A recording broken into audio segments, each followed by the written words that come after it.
Assalamualaikum warahmatullahi wabarakatuh. Alhamdulillahirabbil alamin. Wassalatu wassalamu ala asrofil anbiya'i wal mursalin Sayyidina Muhammadin wa ala alihi wa sahbihi ajma'in. Rabbis shrahli sadri wa yassirli amri wahlul 'uqdatam min lisani yafqahu qauli, amma ba'du.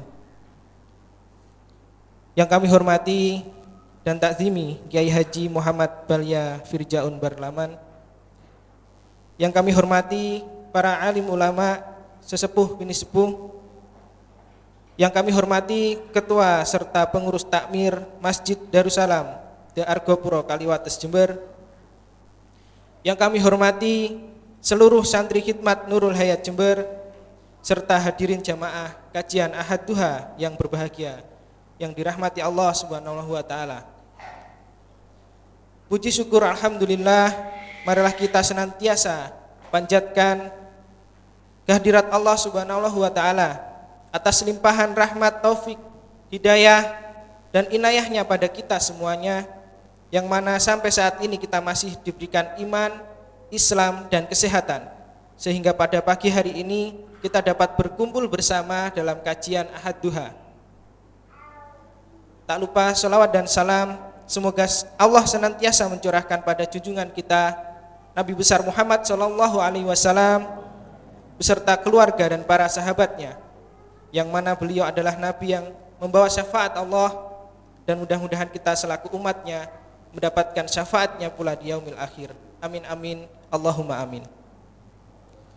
Perkenankanlah kami selaku pembawa acara untuk membacakan susunan acara pada pagi hari ini, Ahad 14 Oktober 2018. Adapun susunan acaranya adalah sebagai berikut. Yang pertama pembukaan, yang kedua pembacaan ayat suci Al-Quran, yang ketiga pembacaan Asmaul Husna, yang keempat sambutan, yang kelima mau'idhah hasanah, dan terakhir adalah penutup dan doa. Hadirin yang dirahmati Allah Subhanahu wa taala, masuki acara yang pertama yaitu pembukaan. Marilah acara ini kita memohon kehadirat Allah Subhanahu wa taala supaya diberikan kelancaran dan keberkahan pada pagi hari ini dengan baca Al-Fatihah bersama-sama. Liridhoillah Al-Fatihah. A'udzubillahi minasyaitonir.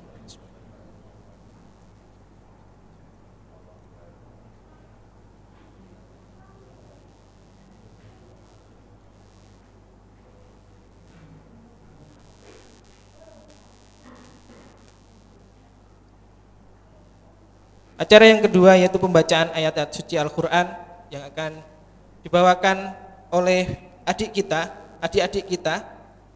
Adik-adik kita ini adalah adik-adik yang salah satu dari binaan Nurul Hayat Jember, yaitu adik Farhan dan adik Irfan. Kepada adik Farhan dan adik Irfan, waktu dan tempat kami persilahkan.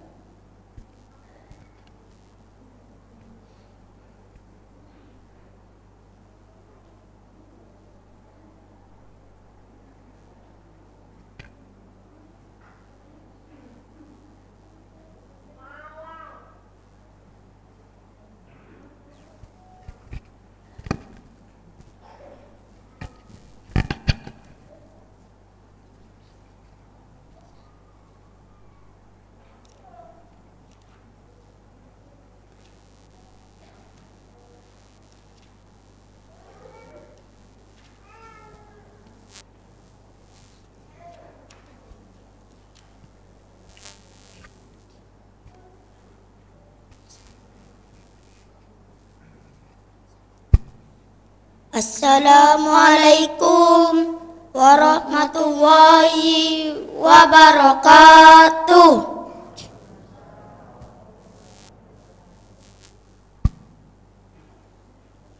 A'udzu billahi minasy syaithanir rajim.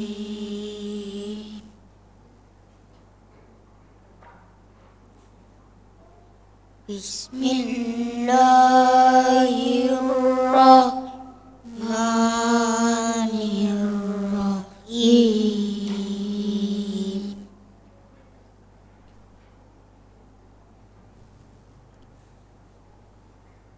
Amma yatasaalun.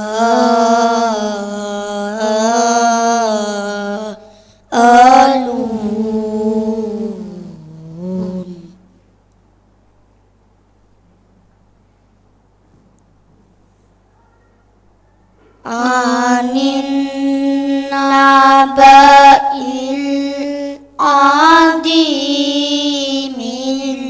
latihum fihi muhtalifun.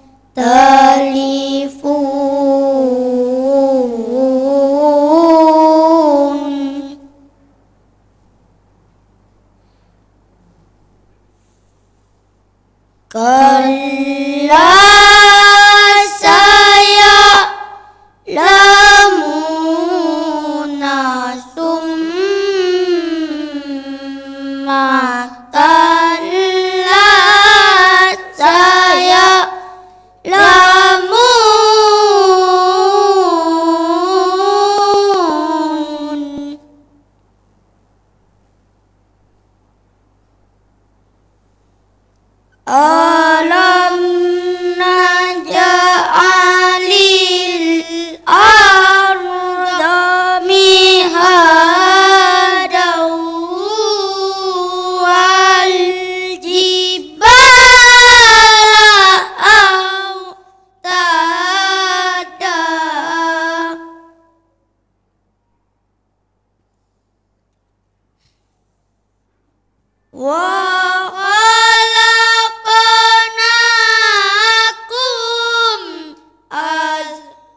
جهنم كانت مرصادا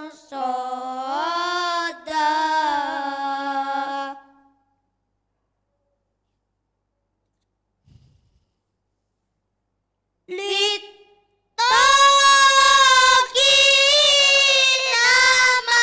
مآبا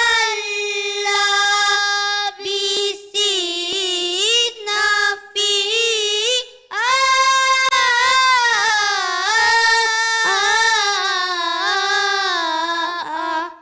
أحقابا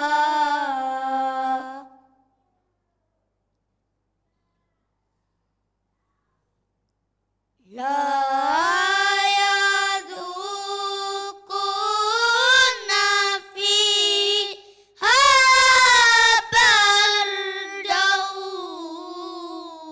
ولا شرابا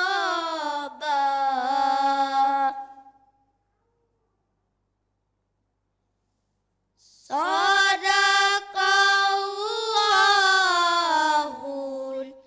العلي العظيم.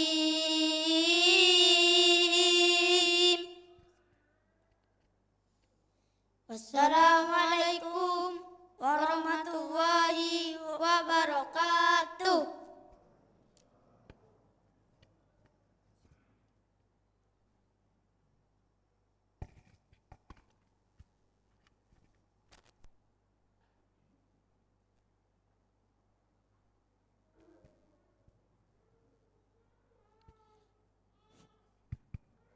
Sadaqallahul adzim. Maha benar Allah dengan segala firman-Nya. Alhamdulillah, alunan kalam ilahi telah beranjak kepada pendengaran kita. Mudah-mudahan Nurul Qur'ani senantiasa mampu menyinari dalam relung hati, menjadikan cinta yang hakiki kepada kita dan menjadikannya pahala kepada yang baca maupun yang mendengarkannya. Amin Allahumma amin. Hadirin yang kami hormati, untuk selanjutnya yaitu pembacaan Asmaul Husna yang akan dibacakan oleh Al-Ustadz Khairus Salim yang diikuti oleh seluruh jamaah. Kepada Al-Ustadz Khairus Salim, waktu dan tempat kami persilahkan.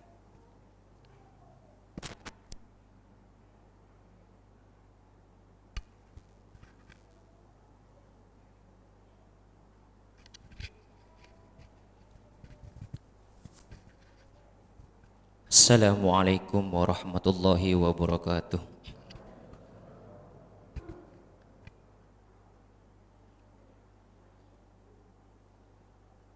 Nas'aluka ya man huwa Allahul ladzi la ilaha illa huwa ar-rahmanur rahimul malikul qudusus salamul mu'minul muhaiminul azizul jabbar al-mutakabbirul khaliqul bari'ul musawwirul ghaffarul qaharul wahhabur razzaqul fattahul alim al-qabidul basitul khafidur rafi'ul mu'izzul mudhillus sami'ul basirul hakamul adlul latiful khabir al-halimul azim al-ghafurus syakur al-aliyul kabirul hafizul muqit. الحسيب الجليل الكريم الرقيب المجيب الواسع الحكيم الودود المجيد الباعث الشهيد الحق الوكيل القوي المتين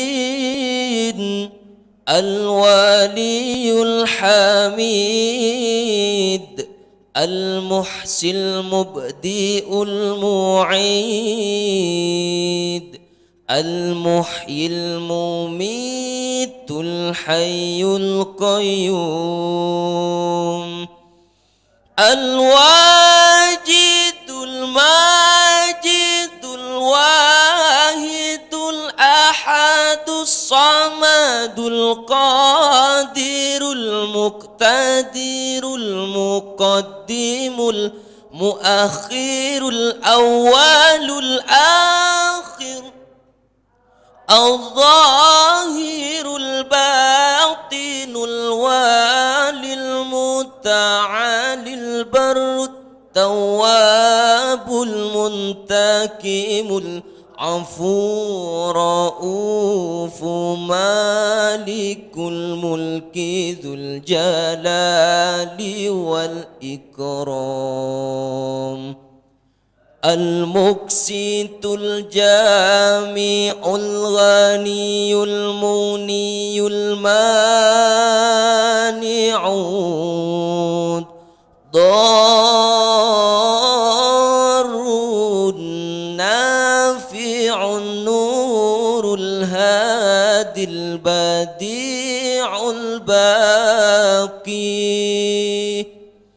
الوارث الرشيد الصبور الذي ليس كمثله شيء وهو السميع البصير اللهم صل أفضل الصلاة على أسعد مخلوقاتك سيدنا محمد وعلى آله وصحبه وسلم عدد معلوماتك ومداد كلماتك كلما ذكرك الذاكرون وغفل عن ذكرك الغافلون.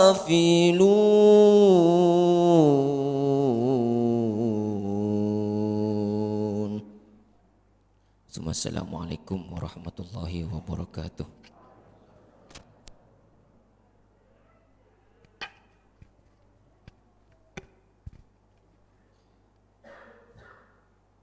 Terima kasih kami sampaikan kepada Ustadz Khairus Salim telah memimpin pembacaan Asmaul Husna.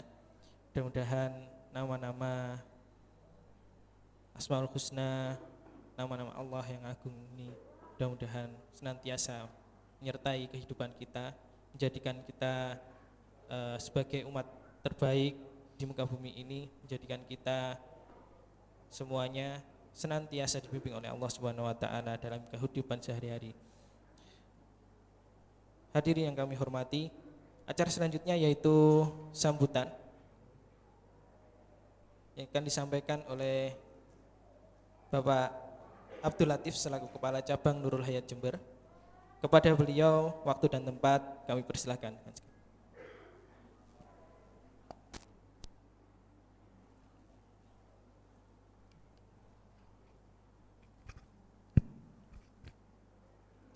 Assalamualaikum warahmatullahi wabarakatuh. Hamdan wa syukran lillah, wassalatu wassalamu ala nabiyyina Muhammadin ibni Abdillah wa ala alihi wa sahbihi wa mawalah, amma ba'du. Hadaratil kiram, para alim, para ulama, wabil khusus Syekhunal kiram al-alim al-allamah ad-da'i ilallah Kiai Haji Muhammad Balya Firjaun Berlaman.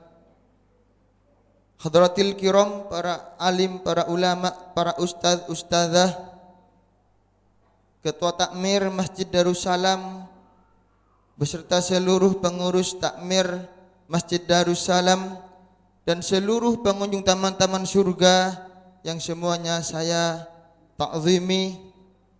Pertama kali mari kita bersyukur kepada Allah Subhanahu wa taala biqaulina alhamdulillahi rabbil alamin. Alhamdulillah, bersyukur kepada Allah. Di hari ini kita semua dipilih oleh Allah, ditempatkan di tempat yang sangat mulia yang disebut sebagai taman-taman surga, yang juga disebut sebagai sebaik-baik tempat. Mudah-mudahan takdir baik Allah kepada kita saat ini dan hari ini merupakan sebuah rahmat dan rahim dari Allah Subhanahu wa taala. Kita selalu berdoa semua setiap langkah kita selalu bersama dengan hidayah, bersama dengan petunjuk, bersama dengan rahman dan rahimnya Allah Subhanahu wa taala. Amin ya rabbal alamin. Mudah-mudahan kehadiran kita di tempat ini dicatat oleh Allah Subhanahu wa taala sebagai amal ibadah yang diterima oleh Allah Subhanahu wa taala, menjadi salah satu jembatan untuk mendapat ridhonya Allah Subhanahu wa taala, menjadi salah satu pelantara untuk membanggakan Nabi Muhammad sallallahu alaihi wasallam. Kedua kalinya salatullah wa salamuhu mari kita haturkan kepada junjungan kita Nabi besar Muhammad sallallahu alaihi wasallam biqaulina Allahumma shalli wa sallim ala sayyidina wa maulana Muhammad. Mudah-mudahan kita semua yang hadir di tempat ini mendapatkan syafaat dari beliau dengan niat yang sangat ikhlas karena Allah, niat ngaji, niat mencari ilmu untuk bekal mencari doa Allah Subhanahu wa taala. Hadirin hadirat yang dirahmati oleh Allah, karena tempatnya agak sudah mulai tidak muat, saya mohon dengan hormat ibu-ibu bisa maju lagi ke depan, kasihan yang di belakang. Mudah-mudahan setiap langkah kita memajukan diri ke depan dicatat juga oleh Allah sebagai satu langkah kebaikan. Bapak-bapak juga bisa maju ke depan satu saf lagi. Insyaallah nanti yang di belakang bisa ditempati yang baru datang. Hadirin hadirat pengunjung taman-taman surga yang dirahmati oleh Allah. Yang pertama saya menyampaikan terima kasih kepada seluruh takmir Masjid Darussalam yang istiqomah bekerja sama bersama Nurul Hayat dengan niat yang lillahi ta'ala, mencari ridha Allah, sama-sama mencari ridha Allah, mengadakan aktivitas, mengadakan pengajian 1 bulan 2 bulan sekali di tempat ini, dan 1 bulannya nanti di Bedikif Nur Inkah. Mudah-mudahan niat baik kita bersama dicatat oleh Allah sebagai amal ibadah yang diterima oleh Allah Subhanahu wa taala. Kedua kalinya kami juga sampaikan terima kasih kepada seluruh hadirin yang telah menyempatkan waktunya hadir di tempat ini untuk mencari ridha Allah, untuk menambah ilmu. Mudah-mudahan niat baik kita bersama ini dicatat oleh Allah menjadi catatan amal baik yang menjadi pelantara mendapatkan ridha dari Allah Subhanahu wa taala. Yang kedua, kami mewakili Lembaga Amil Zakat Nurul Hayat Jember mohon maaf atas segala kekurangan kami dari hal apapun, baik dari penyambutan ataupun hal-hal yang lain. Kami mohon maaf yang sebesar-besarnya. Selanjutnya kami mohon doa, insyaallah tanggal 19 besok saya dapat amanah untuk melanjutkan perjuangan sahabat-sahabat kami ke Lombok, karena seluruh kepala cabang alhamdulillah diberi amanah oleh manajemen untuk bersama-sama dengan saudara kita yang ada di Lombok. Mohon doanya dan terima kasih kepada donatur yang telah istiqomah berbagi bersama Nurul Hayat. Alhamdulillah Nurul Hayat di sana target 200 rumah kita persiapkan untuk saudara-saudara kita yang dikena bencana gempa di Lombok. Alhamdulillah insyaallah sampai hari ini kurang lebih 100 rumah sudah terbangun. Mudah-mudahan semakin banyak manfaat kita memberi kepada umat. Mudah-mudahan dengan seperti ini menjadi salah satu ladang kepada kita untuk menjadi salah satu simpanan akhirat kita.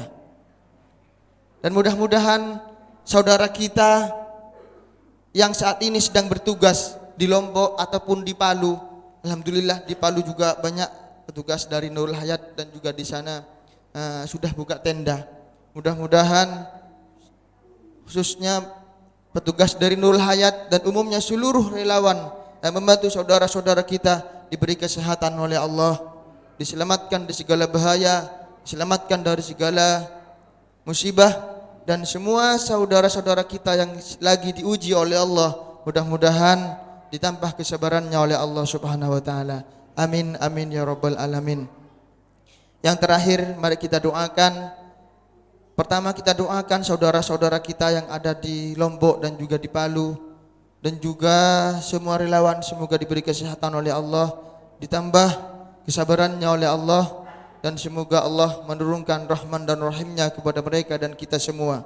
Allahdinniyahu kullu niyatin sholihah biridhaillah bi syafaati Rasulillah bi barakatil Fatihah.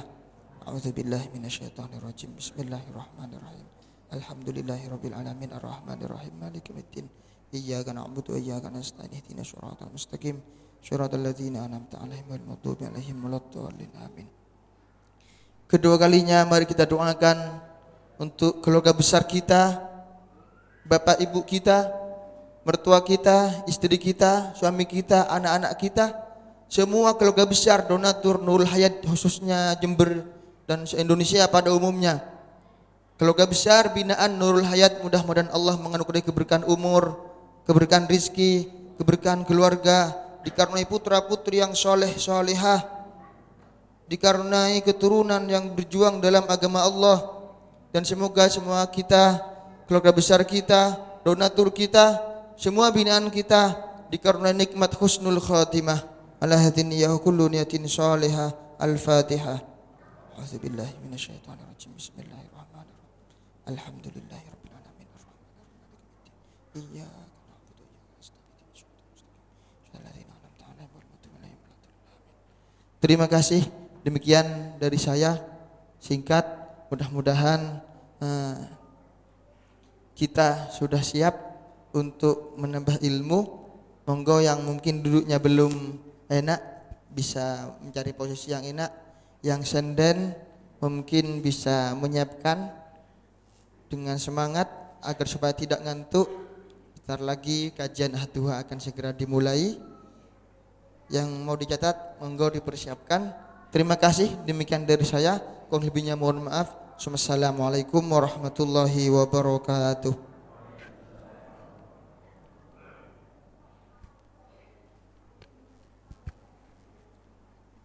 Terima kasih kami sampaikan kepada Bapak Abdul Latif selaku Kepala Cabang Nurul Hayat Jember. Bapak Ibu yang kami hormati, sedikit informasi ketika saudara kita mengalami bencana, musibah, meskipun tidak di tempat kita tinggal, kita selaku saudara seiman dan setanah air wajib untuk saling membantu. Bapak Ibu, bagi yang memiliki kebesaran rezeki, keluasan rezeki, kelapangan rezeki, barangkali bisa menyisihkan sebagian rezekinya melalui lembaga Amil Zakat Nurul Hayat, khususnya di Jember ini. Jikalau Bapak Ibu membawa rezeki berupa tunai, silakan disampaikan kepada petugas kami yang ada di depan. Barangkali jika memberikan informasi mengenai rekening dan lain sebagainya bisa menghubungi petugas kami. Insya Allah petugas kami amanah, karena kami alhamdulillahirabbil alamin, kita bersyukur pada Allah, lembaga Amil Zakat Nurul Hayat mendapatkan reward dari Badan Amil Zakat Nasional, yaitu lembaga Amil Zakat terbaik nasional tahun 2018. Itu semua tidak lain berkat Bapak Ibu semuanya, doa Bapak Ibu dan dukungan dari Bapak Ibu semuanya. Baik, untuk acara selanjutnya itu adalah Mau'idhah Hasanah yang akan disampaikan oleh Kiai Haji Muhammad Balya Firjaun Barlaman, dengan tema Jalan Cinta Menuju Ilahi. Langsung saja kepada Bapak Kiai, waktu dan tempat kami haturkan dengan segala hormat.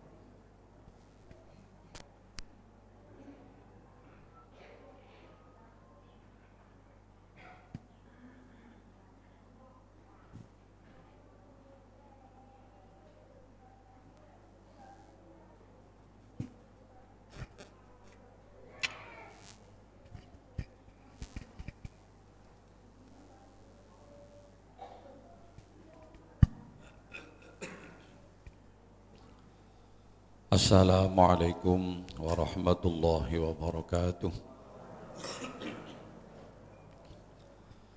Bismillahirrahmanirrahim. Alhamdulillahi rabbil alamin. Wassalatu wassalamu ala asyrafil anbiya'i wal mursalin Sayyidina Muhammad wa ala alihi wa sahbihi ajma'in.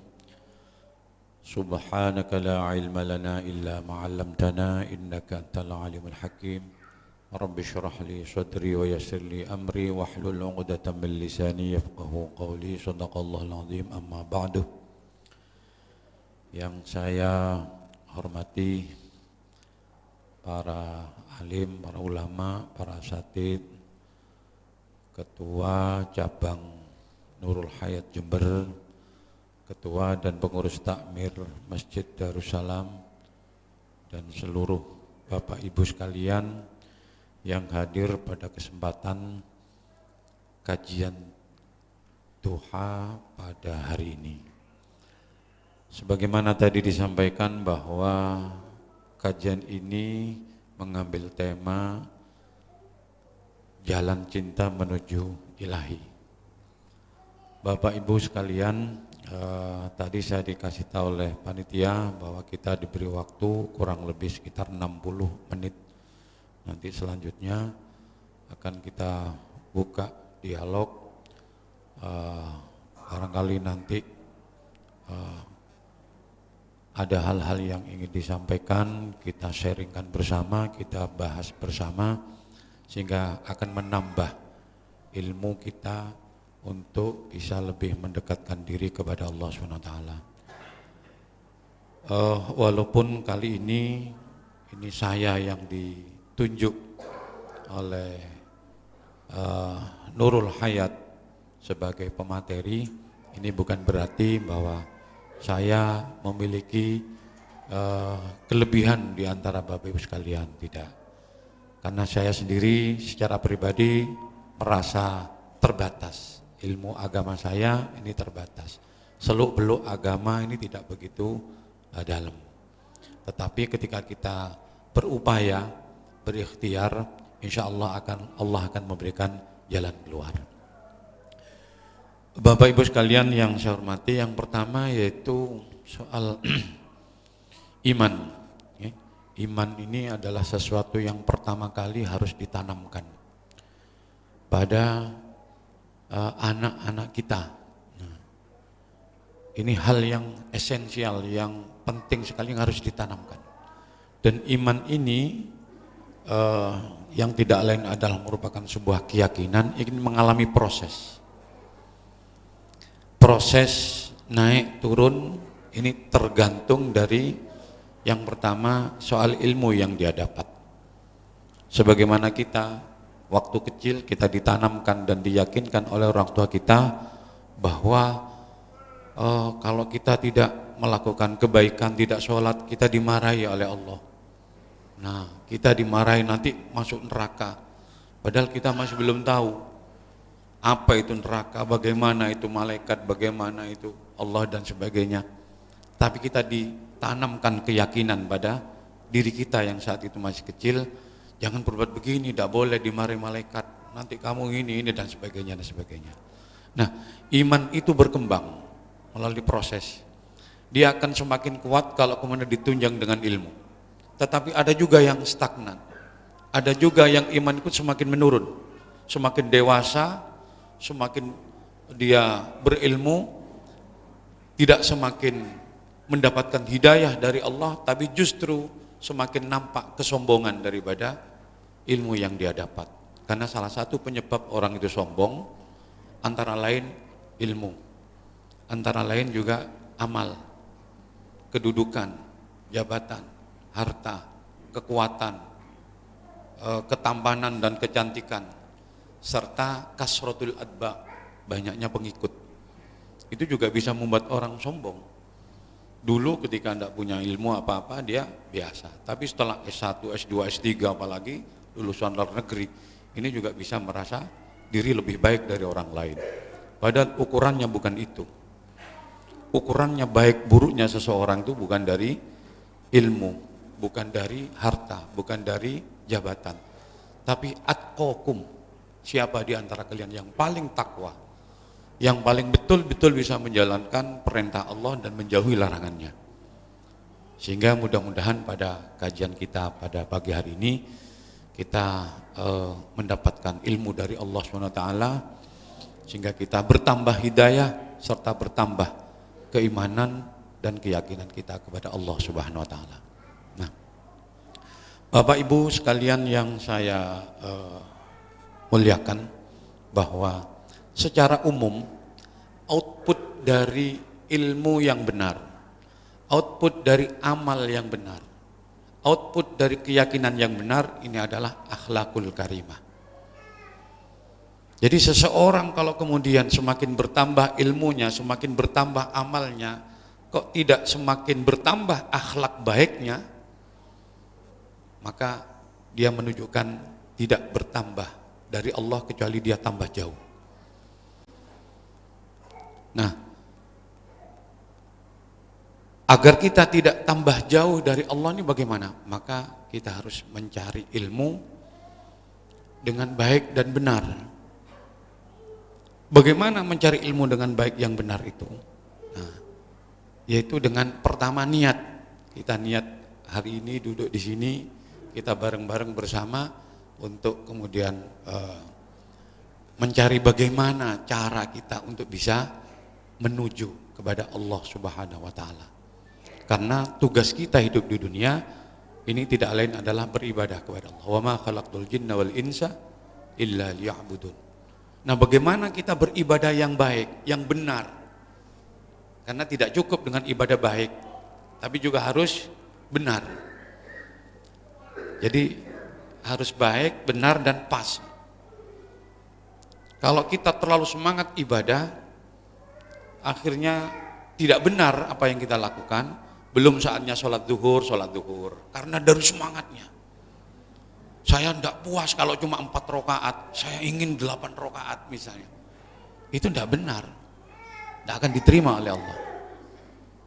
Nah, jadi harus ada komposisinya, memang harus pas, tidak boleh ditambah-tambah. Ada waktunya, inna sholata kanat alal mu'minina kitaban mawquta. Nah, setelah kita tahu apa-apa yang menjadi kewajiban kita dengan tata caranya yang telah ditentukan, nah ini kita mengetahui terhadap sesuatu yang dilarang dan diharamkan oleh Allah SWT, agar investasi akhirat kita ini tidak hancur karena kita tidak memperhatikan sesuatu yang dilarang. Kadang orang itu ahli ibadah, tapi dia tidak menyadari bahwa omongannya sering melukai orang lain, sikapnya sering menyinggung perasaan orang lain. Ini bisa berupa kedzaliman, ini bisa membuat bocor investasi akhirat kita. Ibarat kita ngisi kolam, isi jeding dengan air, itu ada lubangnya yang bocor. Sehingga walaupun kita ngisi tiap hari, tetap ini tidak akan ada. Ini yang disebut dengan muflis, orang yang rugi, orang yang bangkrut. Nah, ini kalau kita tidak mengetahui apa yang membuat amal kita hancur, maka kita akan rugi nanti di akhirat, termasuk kelompok yang muflis. Ketika Kanjeng Nabi bertanya kepada para sahabat, atadruna manil muflis, apa kau tahu siapa orang muflis, orang yang bangkrut itu? Para sahabat menjawab, al muflisu fina man la dirhama wala mata'ala. Orang yang bangkrut itu ya orang yang tidak punya duit, yang tidak punya harta. Itu orang bangkrut menurut perspektif para sahabat. Tapi Kanjeng Nabi menjelaskan dari sudut pandang yang lain. orang bangkrut itu al-muflisu min ummati itu bukan orang yang tidak punya duit, bukan orang yang tidak punya harta, tapi orang yang besok datang di hari kiamat dengan membawa pahalanya puasa, pahalanya sholat, pahalanya zakat, pahalanya haji. Tapi dia datang juga dengan membawa kezaliman. Qad syatama hadza wa daraba hadza wa akala mala hadza wa safaka dama hadza. Dia telah memukul orang ini, dia memakan hartanya saudaranya, dia menyakiti temannya. Nah, ini kemudian kezaliman itu kebaikan yang dia miliki itu diambil sesuai dengan kezalimannya. Kalau kezalimannya, kebaikan ini sudah habis padahal kezalimannya masih banyak, maka dosa dan kesalahan orang yang dizalimi ini akan diambil dan ditimpakan kepada orang yang berbuat zalim, kemudian faturiha finnar, dia masukkan di neraka. Nah ini, karena itu outputnya bahwa apa yang kita lakukan benar ini harus melalui dengan akhlakul karimah, di mana akhlak itu memandang makhluk itu dengan pandangan rahmah, dengan pandangan belas asih. Ketika seseorang tidak memiliki belas asih, maka dia tidak akan mungkin memiliki cinta. Orang bisa cinta karena pertama itu kasihan, bisa berawal dari kasihan. Karena itu irhamu man fil ardi yarhamukum man fis sama. Belas asihilah makhluk yang ada di bumi, maka makhluk yang ada di langit akan mengasihi kamu. Nah, ketika kita sudah ada rasa belas asih, nah, maka ini sudah tanda baik. Ketika seseorang diberi sifat rahmah, belas asih melihat orang lain, maka ini sebagai tanda bahwa orang itu dikehendaki baik oleh Allah. Ar-Rahimun yarhamhumur Rahman. Orang yang memiliki belas asih ini akan dibelas asih juga oleh Allah Subhanahu wa taala. Jadi apa hal-hal yang bisa membuat cinta Allah? Nah, maka sebagai tanda agar kita ini mencintai kepada Allah, yang pertama diupayakan untuk mencintai kalamullah melalui Al-Qur'an. Al-Quran harus kita pelajari. Kita belajar membaca saja dulu. Mustahil orang itu akan menjadi cinta kepada Allah kalau dia tidak cinta kepada Al-Quran. Sebab Al-Quran adalah kalamullah. Nah ini. Abdullah bin Mas'ud ini pernah mengatakan, cukuplah sebagai ukuran seseorang kalau ingin menanyakan pada dirinya sendiri, saya ini termasuk orang yang cinta Allah apa tidak? Saya ini termasuk orang yang cinta Allah apa tidak? Maka lihatlah, yang bagi liahadin ayyas ala ahadukum an nafsihi illal Quran. Jadi sepatutnya seseorang ini tidak mengatakan la yas'alu ahadukum an nafsihi illal Quran. Tidaklah seseorang ini di antara kalian ini untuk ingin mengetahui, menanyakan dirinya sendiri kecuali lewat Al-Quran. Artinya bagaimana? In kana yuhibbul Quran fahuwa yuhibbullah. Kalau dia cinta Al-Quran maka dia tandanya cinta kepada Allah. Fa illam yakun yuhibbul Quran falaysa yuhibbullah. Nah, tinggal kita bagaimana kita sehari-hari kita. Apakah setiap hari kita memegang Al-Quran, baca Al-Quran? Setiap hari. Apakah kita cukup satu pekan sekali tiap malam Jumat, itu pun kalau sempat atau kalau ada undangan ngaji yasin atau apa. Kalau enggak ya sudah. Nah, jadi ini kita biasakan perilaku-perilaku yang bisa membuat kita cinta kepada Allah dan Allah pun juga cinta kepada kita. Sebab idza ahabballahu 'abdan ahabbahu. Ketika Allah ini mencintai seseorang, maka orang itu juga akan dibuat cinta kepada Allah. Nah, Bapak Ibu sekalian yang saya muliakan, Jadi misi daripada Rasulullah Shallallahu Alaihi Wasallam itu sebagai panutan, sebagai teladan, sebagai contoh. Karena itu seluruh perilaku kita, ucapan, tindakan, perbuatan, ini ukurannya kepada Rasulullah Shallallahu Alaihi Wasallam. Kita tiru Kanjeng Nabi, nah, kita ikuti Kanjeng Nabi, karena ini ukuran kriterianya. Qul in kuntum tuhibbunallah fattabi'uni yuhibbukumullah. Kalau kamu mengaku cinta kepada Allah, maka ikuti aku, kata Rasulullah. Maka Allah akan mencintai kalian. Nah, mengikuti Rasulullah ini dalam hal apanya? Segalanya, baik ucapannya, minas sidqi, ucapannya tidak berbohong, lembut, atau dari tindakannya, dari dakwahnya, dari mujahadahnya, dari rojak dan khaufnya, dari semua hal. Jadi ukurannya, nah ini parameternya kepada Rasulullah Sallallahu Alaihi Wasallam. Kalau ada di antara beberapa pendapat yang berbeda satu dengan yang lain, maka mari kita komparasikan mana yang lebih dekat dengan Rasulullah Sallallahu Alaihi Wasallam. Nah, jadi ketika agama itu dilakukan dengan benar, baik dan benar, maka outputnya itu akan membentuk akhlakul karimah, membentuk sifat lebih banyak belas asihnya kepada makhluk Allah, tidak hanya kepada manusia, bahkan itu kepada yang beda keyakinan sekalipun, yang beda keyakinan sekalipun. Jadi at-tasawwufu kulluhu adabun. Jadi mampu untuk mencetak adab. Ketika seseorang semakin beribadah, semakin berilmu, ini adabnya semakin menunduk, maka insya Allah itu yang dilakukan adalah benar.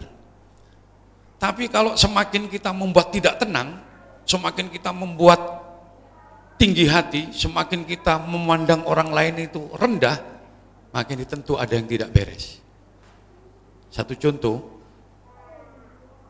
ada seseorang yang kemudian semula dia itu bakti kepada orang tuanya, dia tidak tahu dasarnya, tetapi dia diajari tata krama, diajari adabiyah. Kalau salaman dengan orang tua dicium, nah, kalau berbicara pakai bahasa kalau Jawa itu bahasa kromo, tapi penuh dengan kehormatan. Kalau mau ke sana kemari pamit kepada orang tua. Nah, dia tidak tahu dalilnya. Tetapi kemudian ketika dia mengenal dengan seseorang, kemudian dia ngajari, ayo kita belajar mengenal Rasul. Kita belajar mengenal Rasul. Kalau ada yang menghalangi kamu untuk belajar mengenal Rasul, maka itu adalah musuhmu, walaupun itu orang tuamu. Nah, ini masuk kepada anak kecil tadi. Siapa saja yang menghalangi kamu untuk belajar mengenal Rasul, maka itu musuhmu. Kelihatannya sekilas ini benar. Ayo kita belajar kepada Rasul, mengenal Rasul. Kamu percuma, tidak ada manfaatnya kamu sekolah, buang-buang waktu. Sementara kita tidak tahu kapan ajal kita menjemput. Karena itu manfaatkan waktu dengan sebaik-baiknya. Tidak usah sekolah sudah. Akhirnya anak ini pamit untuk berhenti sekolah pada orang tuanya. Pak, Bu, saya mau berhenti sekolah. Saya tidak ada manfaatnya sekolah itu. Nah, pikirnya ibunya, loh, kamu ini sudah sekian, sudah kelas 2, tinggal 1 tahun selesai tamat. Selesaikan dulu sekolahmu. Setelah itu silakan kalau kamu mau belajar mendalami soal ini itu dan sebagainya. Akhirnya si anak ini kemudian ingat doktrinnya tadi, bahwa kalau ada yang menghalangi kamu untuk belajar mengenal Rasul, maka itu adalah musuh kamu. Seketika spontan anak itu mengambil, kalau ibu menghalangi saya, maka ibu menjadi musuh saya. Kaget ibunya, loh kok begini? belum belajar, masih belum belajar untuk mengenal Rasul, dia sudah berani kepada ibunya. Padahal perintah Rasul ini di dalam ayat Al-Quran, wabil walidaini ihsana, berbuat baiklah kepada orang tua. Walaupun orang tuanya itu non muslim, tetap ada kewajiban kita untuk berbakti. Hanya pada perintah-perintah yang bertentangan dengan agama ini yang tidak wajib diikuti. Tapi yang lain, walaupun perintah yang lain, walaupun ini dari orang tua yang non muslim, itu tetap harus ditaati. Jadi antara lain juga untuk kita mendapatkan kecintaan kepada Allah, yaitu dengan menjalankan ibadah, perintah-perintah Allah. Sebab iman itu akan naik sesuai dengan ibadah yang kita lakukan. Semakin kita sering melakukan ibadah, maka iman itu akan semakin tinggi. Kalau kita kemudian melakukan kemaksiatan, maka iman itu akan turun. Semakin sering kita melakukan maksiat, maka akan semakin tipis iman kita, dan bahkan bisa jebol iman kita atau lepas. Na'udzubillah min dzalik. Nah, ini tergantung dari bagaimana kita akan merawat iman kita ini. Bagaimana cara kita merawat iman kita? Untuk bisa semakin kuat keyakinan kita, iman kita, maka tidak harus dengan ilmu. Karena itu mencari ilmu ini suatu kewajiban bagi kita umat Islam, mulai dari ayunan ibu sampai pada di liang lahat. Karena itu iman ini akan terus diuji oleh Allah. Baik ketika hidup di dunia, menjelang kematian, sampai ba'dal wafat, setelah mati pun tetap akan diuji oleh Allah Subhanahu wa taala. Nah, kalau kemudian kita tidak menjaga iman kita, ya tentu anugerah terbesar yang diberikan Allah kepada kita ini nanti akan lepas. Karena tidak semua orang ini diberi iman oleh Allah. Ini satu anugerah besar. Kalau rezeki, semuanya dikasih rezeki oleh Allah, baik yang beriman atau tidak, bahkan yang berakal dan yang tidak berakal pun itu juga diberi rezeki oleh Allah. Tapi tidak semua hamba Allah ini diberi keimanan. Bahkan ada yang diberi keimanan, tapi keimanannya itu tidak benar. Karena itu ada doa, Allahumma rzuqni imanan kamila wa yaqinan shadiqa wa lisanan dzakira. Berilah kami ya Allah keyakinan yang benar, keyakinan yang kuat, iman yang kuat, keyakinan yang benar, lesan yang selalu berzikir kepada Allah Subhanahu wa taala. Nah, semakin kita mengingat kepada Allah dengan beribadah, maka Allah pun akan semakin sering juga mengingat kita. Dan itu artinya ketika seseorang ini disapa oleh Allah, maka itu jalan menuju keridhaan Allah itu semakin terbuka. Nah, banyak amal-amal yang kemudian itu menjadi pintu untuk mendapatkan ridha Allah Subhanahu wa taala. Termasuk antara lain berbakti kepada orang tua. Ridallah fi ridal walidain. Nah, ini manfaatkan. Kadang ada orang yang beribadah tapi dia kepada orang tuanya berani.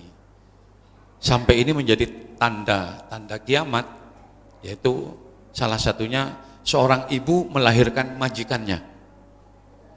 Karena anak sudah menganggap dirinya sebagai majikan, orang tuanya, ibunya itu dijadikan pembantu. Ini sudah terasa, sekarang ini di lingkungan kita sudah terasa. Anak ini oleh gak dituruti karepe bentak-bentak pada ibunya. Kan banyak yang seperti itu. Nah, ini tanda-tanda kiamat. Lantas kapan lagi kalau kita tidak dimulai mulai hari ini dan seterusnya. Kita perbanyak zikir kepada Allah. Kita tumbuhkan rasa belas asih kepada makhluk Allah. Maka itu nanti akan menumbuhkan jalan menuju keridhaan Allah Subhanahu wa taala. Walladzina jahadu fina lanahdiyannahum subulana. Jalan kepada Allah, ridha Allah itu tidak bisa didapatkan dengan melalui ghadab atau kenapa? Nesu, enggak. Loh kalau begitu berarti kita menjadi orang yang apa istilahnya? Pasif, orang yang terima saja walaupun enggak. Oh enggak, ada saatnya sendiri. Rasulullah Shallallahu Alaihi Wasallam ketika dalam peperangan beliau tegas sekali. Bahkan ketika ada suara sebelum para sahabat ini mendatangi itu, Kanjeng Nabi itu sudah mendahului. Ini ada suara apa ini, kayak derap kuda. Ternyata didatangi oleh Kanjeng Nabi. Sahabat-sahabat yang lain masih tanda tanya, bertanya-tanya ini suara apa, ini musuh dari mana. Kanjeng Nabi tiba-tiba datang, menunjukkan betapa beraninya beliau. Oh sudah tidak ada apa-apa, silakan Anda istirahat. Itu bukan suara pasukan. Saya juga asalnya ngira seperti itu. Nah, pada saat tegas ada, tetapi lebih ada waktunya sendiri. Tetapi lebih banyak Kanjeng Nabi itu memandang seluruh umatnya ini dengan pandangan belas asih. Maka ketika tumbuh rasa rahmah di dalam hati, maka insya Allah Allah pun juga akan memberikan belas asihnya kepada kita. Tetapi kalau kemudian kita ini mentoloan, teko kepada orang lain, maka itu bukan jalan Islam. Karena ajaran agama Islam itu tidak menyakiti dan tidak merugikan orang lain siapapun itu. Kita tidak boleh mendahului, tapi kalau kita didahului, boleh kita kemudian melakukan balasan.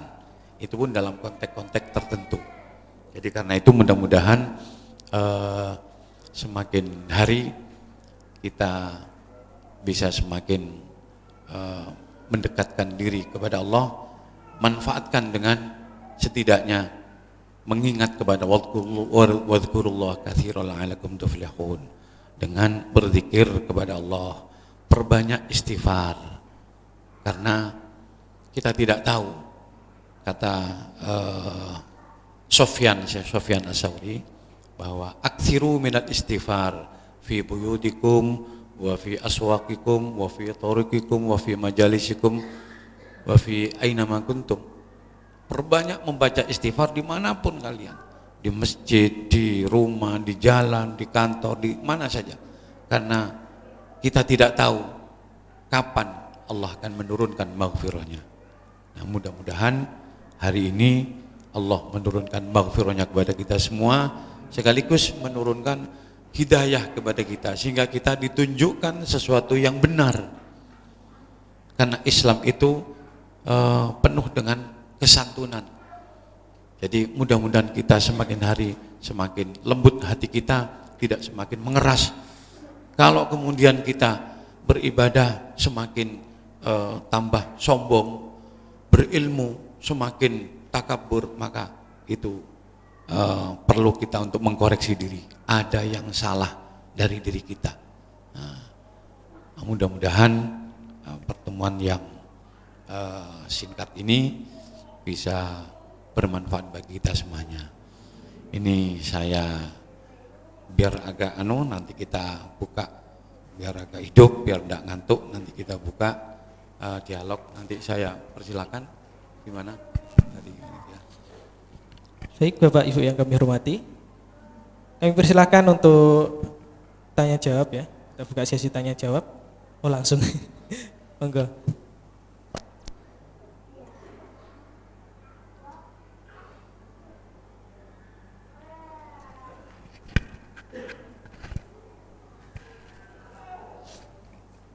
Assalamualaikum warahmatullahi wabarakatuh. Waalaikumsalam warahmatullahi wabarakatuh.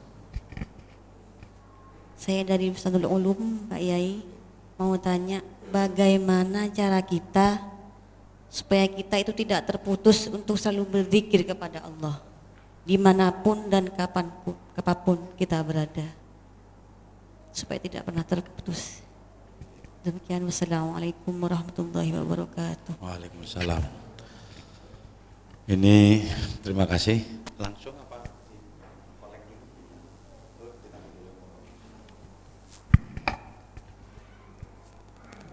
Kami persilakan kepada bapak-bapaknya mungkin. Nggih.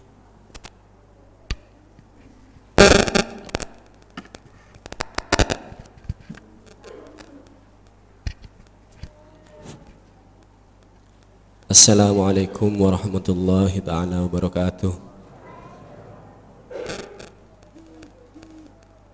Bagaimana upaya kita supaya kita bisa jadi orang yang bersabar, supaya kita jadi orang yang bisa mengendalikan amarah, Pak Yai?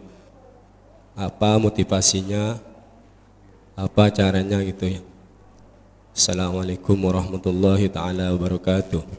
Waalaikumsalam warahmatullahi wabarakatuh. Ditanggapi dulu nggih.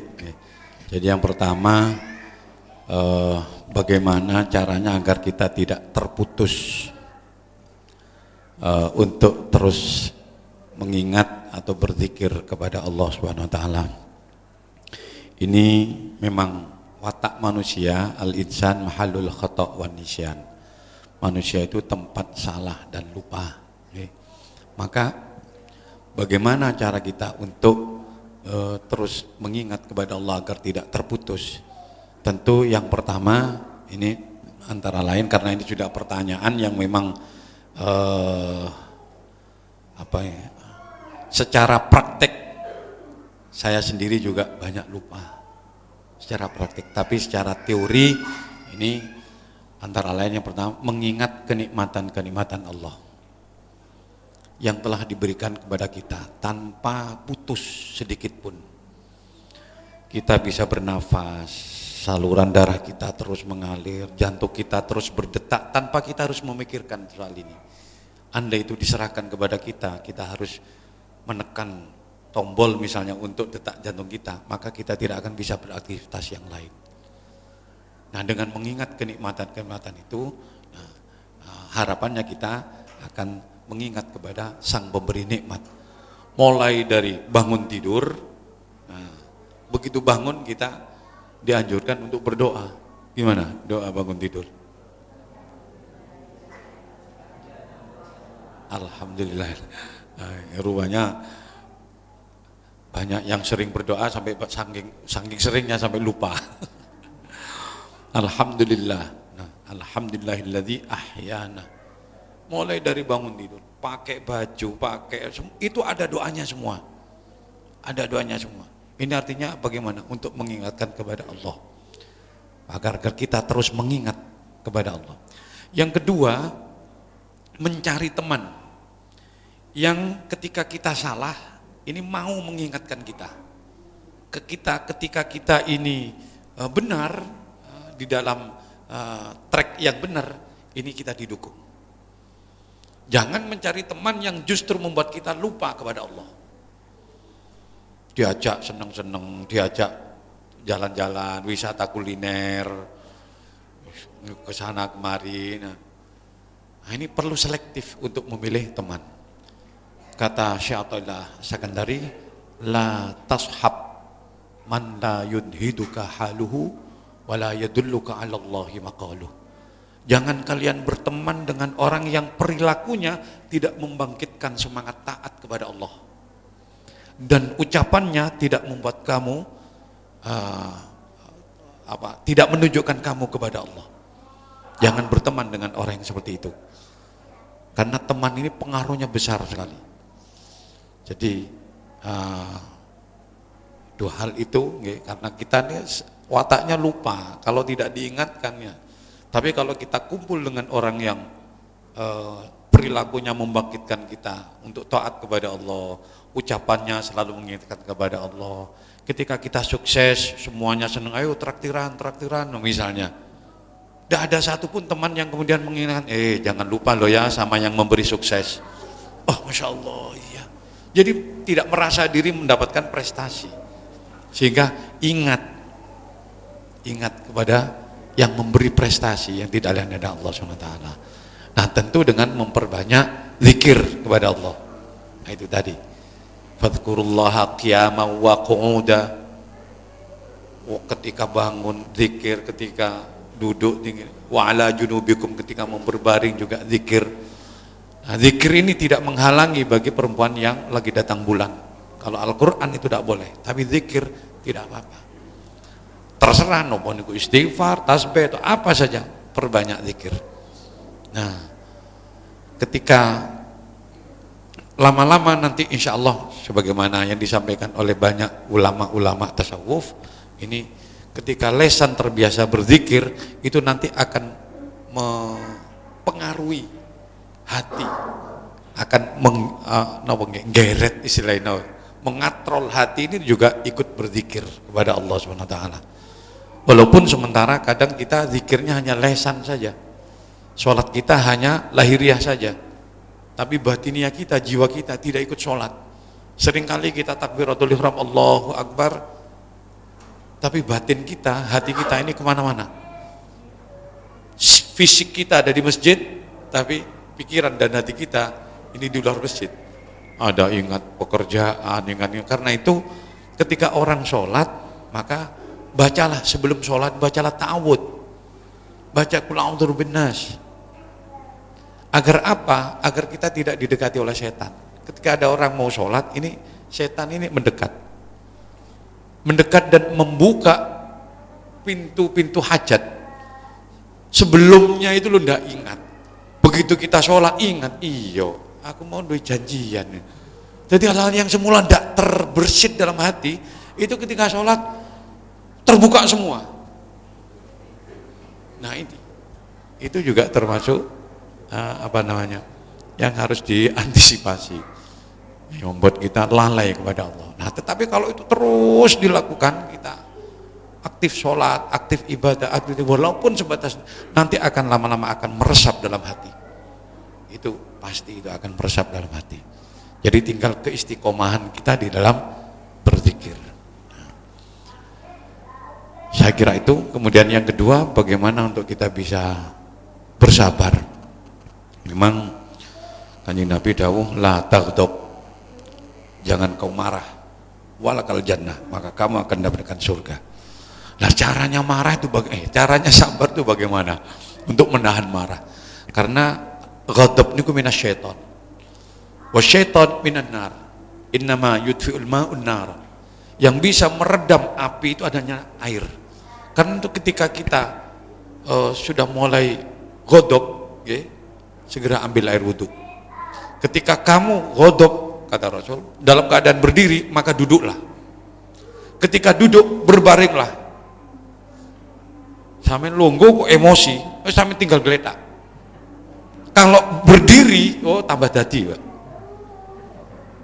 Ketika tiduran, kok kemudian tukaran omong-omongan enak, emosi, mulai lungguh. Ini tidak semakin turun, tapi tensinya akan semakin naik. Wis lungguh bareng, engker-engker ngadeg, tambah dadi itu, Pak. Betul itu tambah jadi. Jadi salah satu kiatnya bagaimana?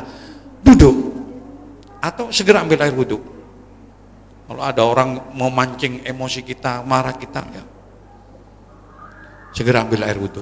Apalagi kita yang temperamental. Dan perbanyak membaca istighfar. Karena itu, atau membaca sholawat, itu meredamkan hati, mendinginkan hati. Kalau sholawat itu tidak ada resiko. Dibaca walaupun tidak ikhlas sekalipun diterima oleh Allah kalau itu sholawat. Tapi kalau bacaan yang lain itu masih melihat keikhlasan seorang. Kanjeng Nabi dawuh, tu'radu alayya amal ummati. Amal umatku itu ditunjukkan kepadaku. Minha maqbulun wa minha mardud. Di antaranya ada yang ditolak, ada yang diterima. Illa sholatu alayya, kecuali bacaan sholawat kepadaku. Jadi satu-satunya amal ibadah yang diterima oleh Allah tanpa melihat ikhlas tidaknya, murni tidaknya, itu hanya sholawat. Karena sholawat pula lah satu-satunya perintah yang Allah sendiri juga ikut melakukan. Yang lainnya enggak. Allah perintah sholat, Allah enggak sholat. Perintah puasa, zakat, haji dan sebagainya, Allah tidak lakukan itu. Hanya sholawat. Innallaha wa malaikatahu yusholluna 'alan nabi. Jadi ada keistimewaan itu. Dan sholawat itu mendinginkan. Berbanyak baca sholawat, berbanyak zikir untuk menumbuhkan kesabaran. Insya Allah itu akan menjadi apa istilahnya itu, radiatornya hati nanti ketika orang itu memperbanyak baca sholawat. Memang itu butuh proses, Pak. Sabar itu tidak bisa langsung, sama seperti ikhlas itu tidak bisa langsung orang ikhlas, pasti akan melalui proses entah itu proses melalui riya, melalui macam-macam sudah. Tapi kalau itu rutin dilakukan, ya, amal ibadah itu nanti akan tumbuh sendiri, nanti kesabaran itu akan semakin tumbuh, kemudian keikhlasan pun juga demikian. Ada seorang ulama yang menyebutkan ikhlas itu sesuatu yang sulit,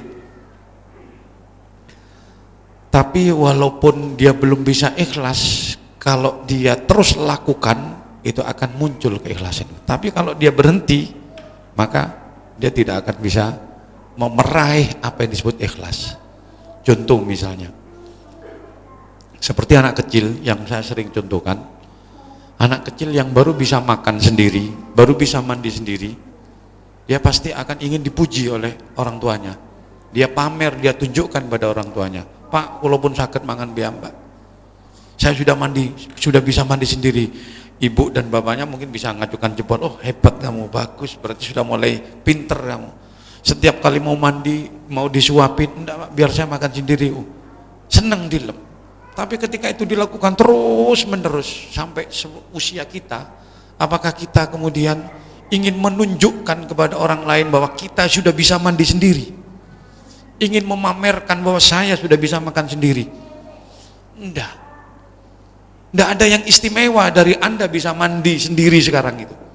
Ada orang lain yang tahu atau tidak, enggak jadi soal bagi Anda. Tapi kalau ibadah, nah itu bagaimana agar upaya ibadah kita itu seperti itu. Artinya apa? Diketahui orang atau tidak sama saja, tidak berpengaruh. Tapi yang sering ketika banyak orang, wah kita kemudian action. Kalau tidak ada orang, kalau sholat sendiri ya sudah selesai. Assalamualaikum sudah, ambil remote TV dan sebagainya, ambil HP. Tapi kalau di hadapan orang banyak, masih seberitan. Astagfirullahaladzim. Karena apa? Kecenderungan ingin dipuji itu termasuk bagian dari godaan. Tapi kalau itu terus dilakukan, insya Allah akan hilang dengan sendirinya. Seperti Anda mandi tiap hari, karena sering mandi Anda sudah satu yang hal biasa, tidak ada yang ingin dipamerkan. Kalau Anda rutin sholat tahajud tiap malam, rutin, lama-lama biasa, itu bukan sesuatu yang istimewa. Tapi kalau baru masuk, kalau masih baru 1 minggu, baru 1 bulan tahajud, ketemu temannya, alhamdulillah, mudah-mudahan saya bisa istiqomah, ini sudah 1 bulan ini saya rutin tahajud terus. Misal baru puasa Senin Kemis, dapat 1 bulan, setiap kali mau buka langsung di-upload, alhamdulillah persiapan buka, makanannya di syuting. Ini sudah hampir maghrib, yang mau berbuka silahkan berbuka. Ingin menunjukkan pada orang lain bahwa saya ini lo puasa sekarang. Padahal tanpa itu Allah juga tahu, tanpa Anda tunjukkan kepada orang lain, Allah tahu bahwa Anda melakukan ibadah. Kalau tidak gitu tanya mana, ini sudah maghrib sini ya? Udah kenapa? Enggak, ini saatnya berbuka. Oh Anda puasa toh. Ingin ditunjukkan kepada orang lain, itu memang watak dari manusia, karena jarang dilakukan itu. Andai kata Anda lakukan terus puasa Senin Kemis terus rutin sampai bertahun-tahun, menjadi sesuatu yang biasa, sama seperti mandi tadi. Tapi ketika kemudian berhenti, lama jalan lagi, berhenti, tidak akan pernah dapat namanya ikhlas, berat. Karena itu istiqomah, ahabul a'mal indallah adwamuha wa inqalla. Amal yang paling baik di sisi Allah adalah amal yang paling langgeng, paling rutin, walaupun itu sedikit, asal rutin. Rutin sholat duha 2 rakaat, walaupun aktsaruhu itu 8 rakaat. Setiap sholat 2 rakaat, setiap pagi terus begitu, lama-lama menjadi sesuatu yang biasa. Dan ketika tidak dilakukan, itu akan terasa ada sesuatu yang hilang. Sama seperti kita tiap pagi ngopi. Kalau enggak ngopi sekali, terasa pusing. Bagaimana kita kalau tidak sholat duha itu pusing gitu loh. Wah itu baru aku pelengen. Kenapa? Gila sholat duha saya. Wah itu bagus itu. Nggak pusingnya kalau tidak ada kopi. Mana kopinya ini? Nah, ya mudah-mudahan lah ini bisa mendorong kita bersamaan dengan hidayah dari Allah pada hari ini kita bisa istiqomah melakukan. Tidak usah banyak-banyak, sungguh tidak usah banyak-banyak lakukan. Kanjeng Nabi juga menyampaikan, kalau saya memerintahkan sesuatu kepadamu maka lakukan yang kau mampu. Tidak usah banyak-banyak, pokoknya rutin. Insya Allah itu akan lebih baik daripada seketika dia melakukan amal ibadah banyak, setelah itu berhenti 2 bulan, mulai lagi banyak 2 bulan. Wah itu tidak disukai oleh yang suka itu tadi rutin, walaupun tidak usah banyak-banyak. Saya kira itu mudah-mudahan bisa jadi jawaban. Wow.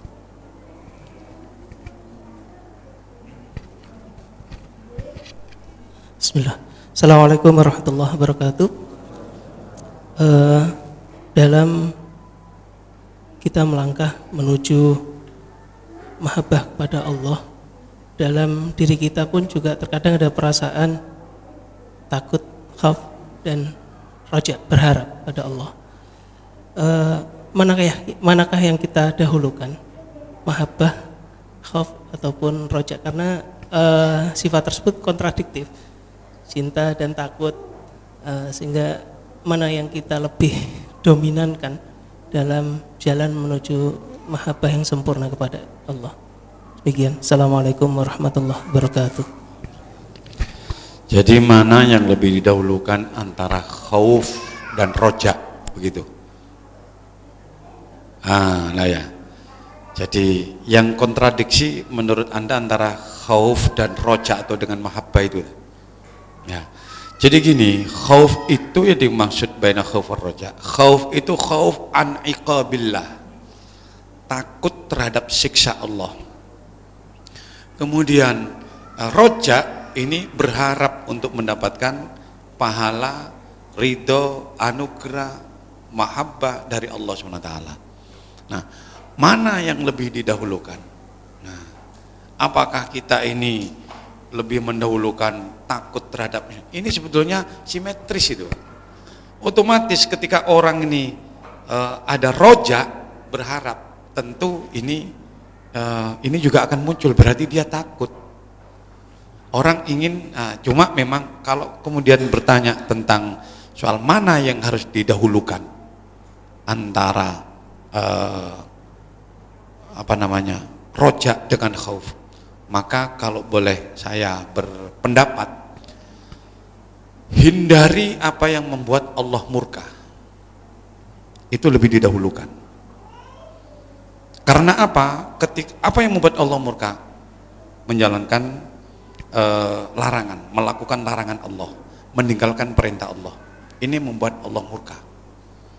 Ketika seseorang melakukan sesuatu yang dilarang oleh Allah, pasti itu dicatat. Melakukan dosa, itu pasti dicatat. Tapi kalau melakukan ibadah, belum tentu, ya, belum tentu diterima oleh Allah. Karena an-nasu kulluhum halka, kalau dia tidak ikhlas. An-nasu kulluhum halka illal alimun wal alimuna kulluhum halka illal amilun wal amiluna kulluhum halka illal mukhlisun wal mukhlisuna fi khatarin adzim. Jadi tidak semua amal itu diterima. Tapi kalau dosa pasti dicatat. Nah, karena itu hindari apa yang dilarang, diharamkan oleh Allah. Ini saya kira yang lebih perlu untuk diutamakan, didahulukan, itu hindari. Misalnya begini,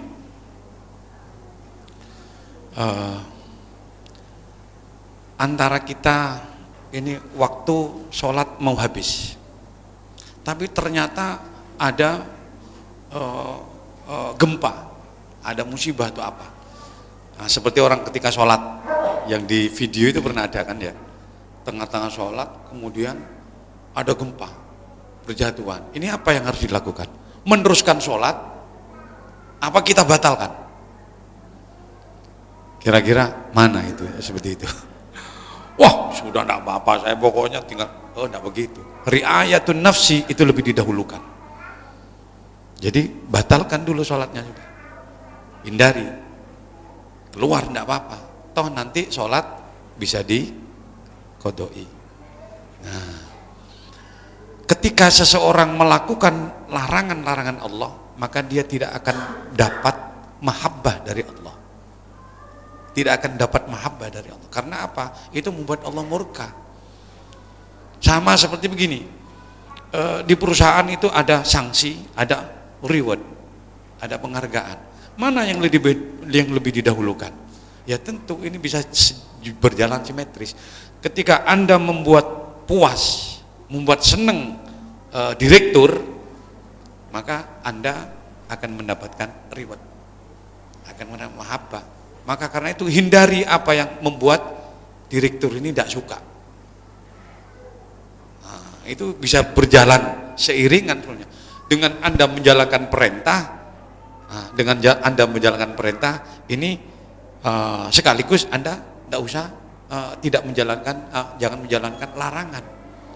Kalau dua-duanya dilakukan, nah ini dua-duanya dilakukan, perintah itu dilakukan, tapi larangan juga dilakukan. Ini bagaimana? Ya dia tidak akan mendapatkan kecintaan dari Allah. Terus mana yang lebih dong? Sekali lagi itu, hindari maksiat. Nah maksiat itu ada dua. Ada maksiat itu karena meninggalkan kewajiban, ada maksiat karena melakukan larangan. Nah ini ya dua-duanya itu ya harus dihindari itu. Perintah itu dilakukan, larangan ya jangan dilakukan. Ini makna daripada takwa yang sebenar-benarnya itu. Jadi di sini sing di neonok dua pilihan seperti itu yang beresiko, ini hindari dulu. Itu lebih dulu. Jadi yang menyebabkan Allah tidak suka, itu yang harus dihindari dulu. Saya kira itu mungkin cukup atau masih ada lagi? Kami persilakan. Monggo kami persilakan dari Ibu.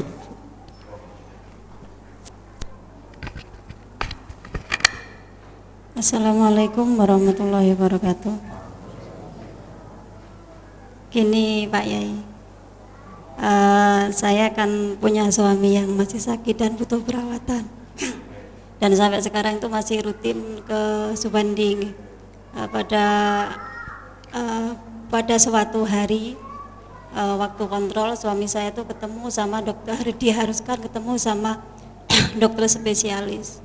Nah kebetulan waktu itu dokternya itu melayani dengan tidak baik, bukan kurang baik tapi tidak baik ke pasien.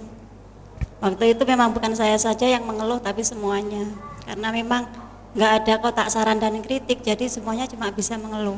Nah, kebetulan waktu itu karena saya memang juga kasihan sama saya juga, sama pasien juga, jadi saya mengadukan langsung ke direktur rumah sakit. Alhamdulillah direkturnya itu langsung menanggapi dengan spontan dan sekaligus permintaan maaf kepada semua pasiennya, langsung datang ke rumah. Alhamdulillah direkturnya memang orangnya luar biasa. Terus yang jadi pertanyaan saya adalah apakah saya salah untuk mengadukan oknum dokter tersebut kepada pimpinan soalnya kan takutnya nanti dokternya yang sakit hati, soalnya di situ kan ada motonya rumah sakit itu pelayanan senyum, ramah dan sopan. Ingatan mawon, terima kasih. Wassalamualaikum warahmatullahi wabarakatuh. Waalaikumsalam warahmatullahi wabarakatuh. Kalau jadi ada ini, saya kira tidak perlu saya ulangi pertanyaannya.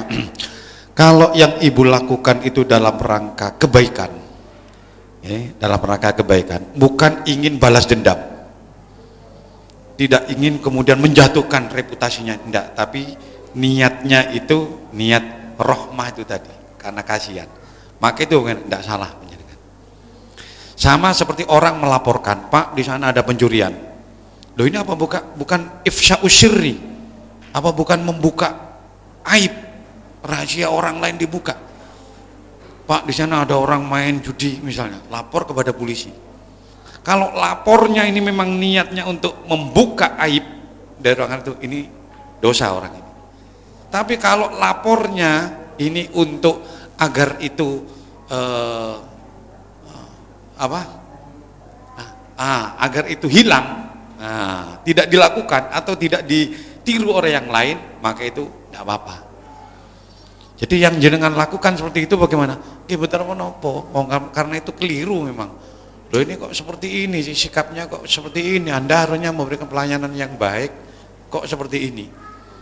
Nah itu malah saya kira itu malah sikap yang tepat.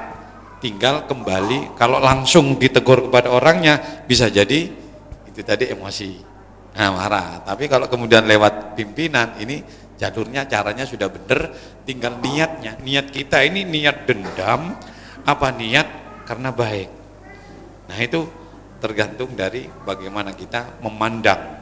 Dokter itu kalau memandangnya kita jengkel, itu lain. Kalau kita melas, andai pasien ini dilayani dengan baik, ini kan akan membuat semakin begini.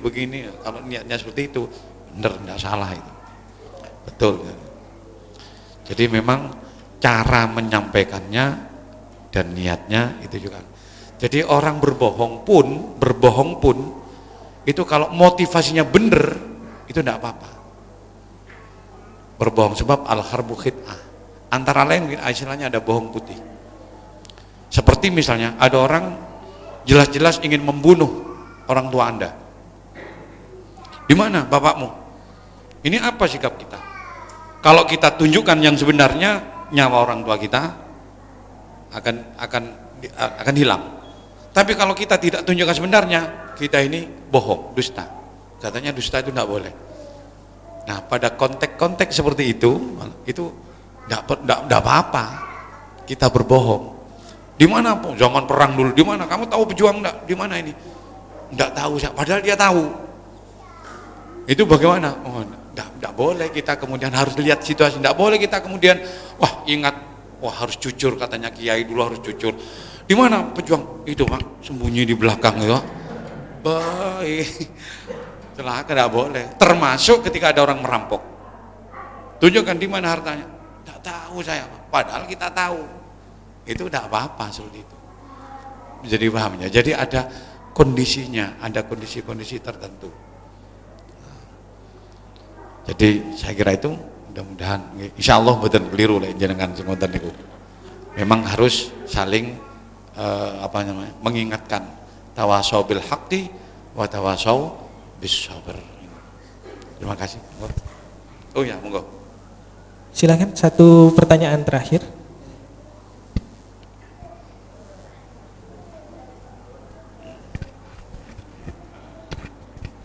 Assalamualaikum warahmatullahi wabarakatuh. Waalaikumsalam. Tema yang diusung tadi masalah bagaimana kita menuju kecintaan kita kepada ilahi. Yang dapat saya simak tadi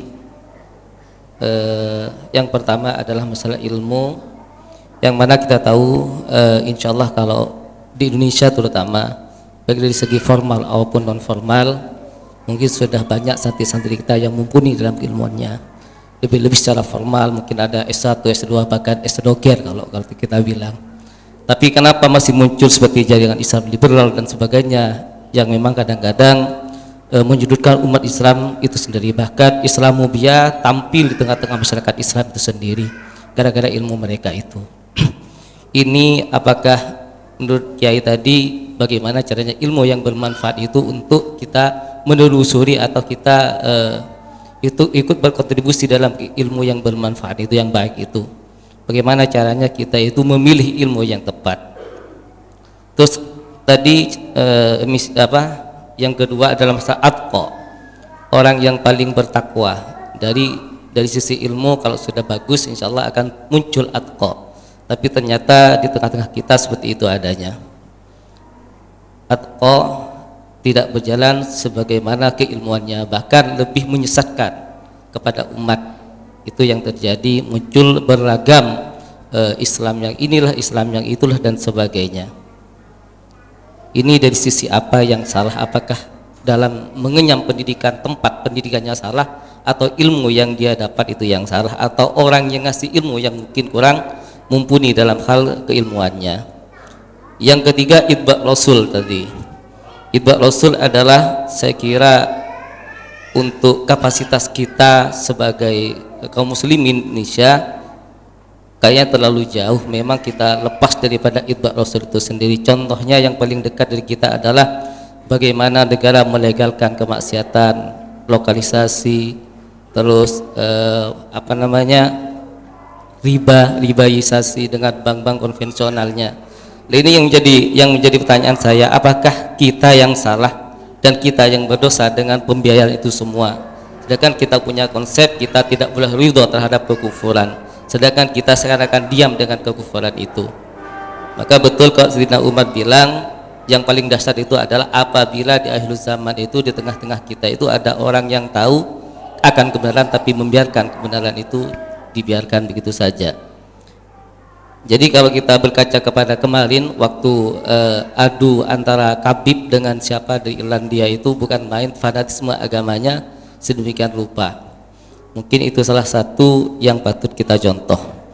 Jadi yang menjadi pertanyaan kami adalah yang pertama masalah ilmu, apakah memang ilmu mereka itu salah atau penerapannya, dan yang kedua bagaimana cara itba' rasul dengan keadaan yang seperti kita alami saat ini dengan demikian rupa. Mungkin begitu saja. Akhirnya assalamualaikum warahmatullahi wabarakatuh.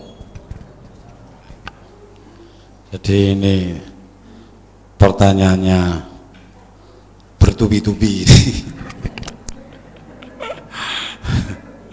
Jadi satu, tadi yang pertama soal ilmu itu, yang kedua soal menyikapi kemungkaran yang ada di sekitar kita, ini apa kita biarkan atau bagaimana. Terus satunya tadi apa? Yang pertama tadi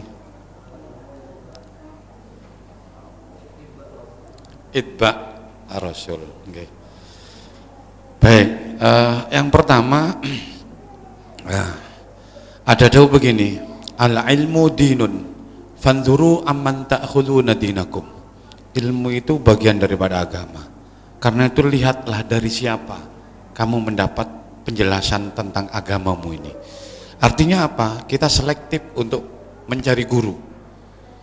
Nah, tidak setiap orang itu yang alim itu patut kita jadikan guru. Enggak. Kita harus selektif.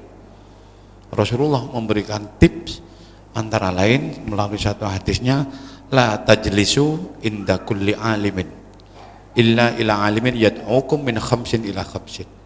Jangan kalian berguru kepada setiap orang alim, tapi bergurulah kepada orang alim kecuali orang alim yang mengajakmu meninggalkan 5 menuju 5 hal yang lain.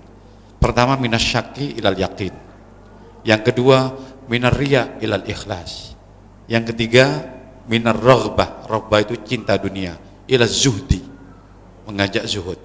Yang keempat, minal kibri ilal tawadu, mengajak kita meninggalkan kesombongan menuju tawadu. Yang kelima, minal adawah ilan nasihah, dari permusuhan menuju ke kedamaian dan sebagainya. Nah ini, karena itu ulama, karena ada yang ulama ada ulama khair, ulama dunia, ada ulama akhirat. Yang patut kita jadikan guru ini ya ulama yang akhirat tentunya. Yang ini tadi 5 kriterianya itu. Kalau kemudian ngajarkan kita justru malah cinta dunia, ada orang alim tapi justru mengajarkan kita kesombongan, orang alim malah mengajarkan kita permusuhan, hati kita semakin dipenuhi oleh kebencian kepada orang, maka itu tidak patut dijadikan guru. Nah, satu itu jadi dari pengajarnya. Yang kedua, dari ilmu yang diajar. Jadi ada banyak faktor dari ilmu. Nah, ini sumbernya dari mana? Karena itu ketika kita mendapatkan keterangan agama, ini harus ditanya itu sumbernya dari mana. Loh, yang paling benar, yang paling kuat itu jaringan ilmu itu dari Al-Quran sebagai sumber, kemudian hadis sebagai sumber, baru kemudian ada jaringan lain yang ini sebagai pengembangan ini dari sumber ini juga, yaitu ijma' dan qiyas. Sebab ada yang kemudian hanya sebatas pada Al-Quran hadis. Contoh misalnya di dalam kalau letterlek kepada Al-Quran hadis, di sana itu ada perintah wala taqul lahuma uffin wala tanharhuma wa qul lahuma qaulan karima. Jangan kalian membentak kepada kedua orang tua. Yang dilarang membentak. Jangan berkata kasar. Wa qul lahuma qaulan, berbicara dengan bicara yang baik. Lah ini yang larangannya cuma itu aja. Tapi nempeleng, menendang itu tidak ada. Nggih.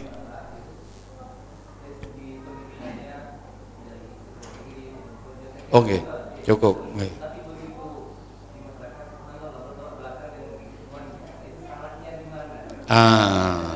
Oh ya, baik.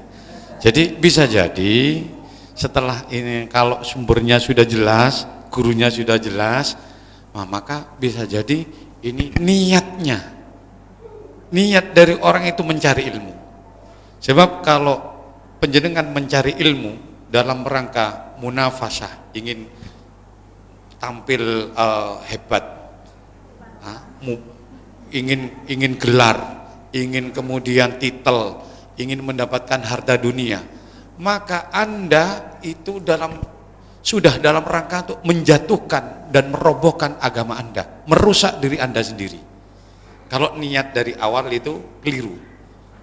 Saya niat ngaji nih biar saya nanti bisa pidato, biar gampang cari duit, biar disowani wong dan sebagainya. Kalau tujuannya seperti itu, walaupun sumbernya benar, aplikasinya di lapangan nanti tidak akan benar.